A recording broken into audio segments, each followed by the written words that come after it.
দ্বিতীয় প্রতিবেদন জমা দিয়েছে গুম সংক্রান্ত তদন্ত কমিশন।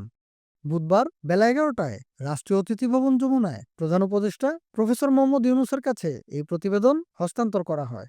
এ সময় কমিশনের প্রধান বিচারপতি মইনুল ইসলাম চৌধুরীর নেতৃত্বে কমিশনের অন্যান্য সদস্য নূর খান, সাজ্জাদ হোসেন এবং নাবিলা ইদ্রিস উপস্থিত ছিলেন।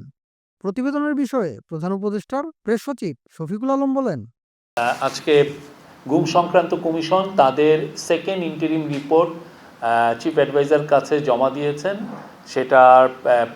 এটার উপর আমরা অলরেডি একটা প্রেস রিলিজ দিয়েছি, বাট এটার উপরে অনেক ডিটেল আলাপ হয়েছে। সেই সংক্রান্ত কী প্রফেসর ইউনূস পুরো ওদের যে সেকেন্ড ইন্টারিম রিপোর্টের যেটা ফাইন্ডিংস সেটার উপরে তারা আলোকপাত করেন।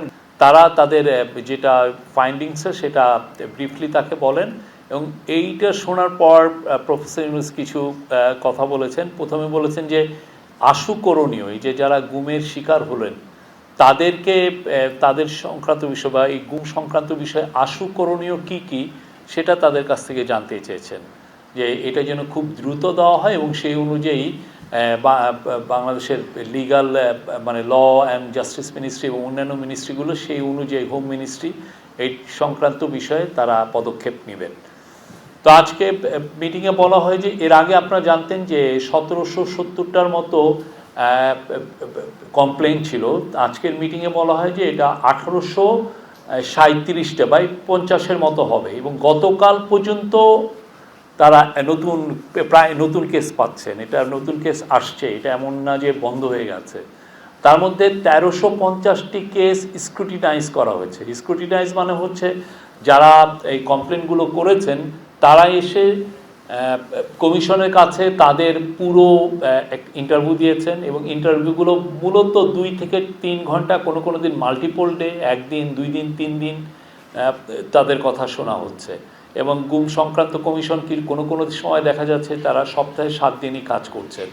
স্পট ভিজিটও তাদের করতে হচ্ছে। সিঙ্গেল বিগেস্ট যেটা ফাইন্ডিং ছিল যে র্যাবের যে ইন্টেলিজেন্স উইং, এটা ছিল মেন মানে যে এই যে গুম হয়েছে যারা, তার মেন কালপ্রিট বা দ্য কিলার ফোর্স ওনারা বলছেন এটা হচ্ছে র্যাবের ইন্টেলিজেন্স উইং। তারা এই কাজটা সবচেয়ে বেশি ইনভলভ ছিল। তো আপনারা জানেন যে গণভবনে একটা মিউজিয়াম করা হচ্ছে, সেখানে এই বিষয়গুলো থাকবে, একটা হরর মিউজিয়াম থাকবে।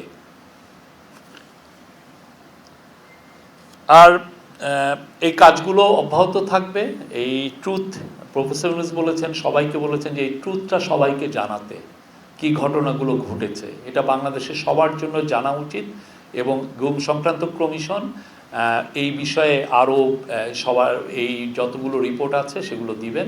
সামনে ওরা আরও একটা ফাইনাল রিপোর্ট হবে, সেটা দিবেন। সেটা টাইমটা পরে জানানো হবে। News desk, Bangla flow.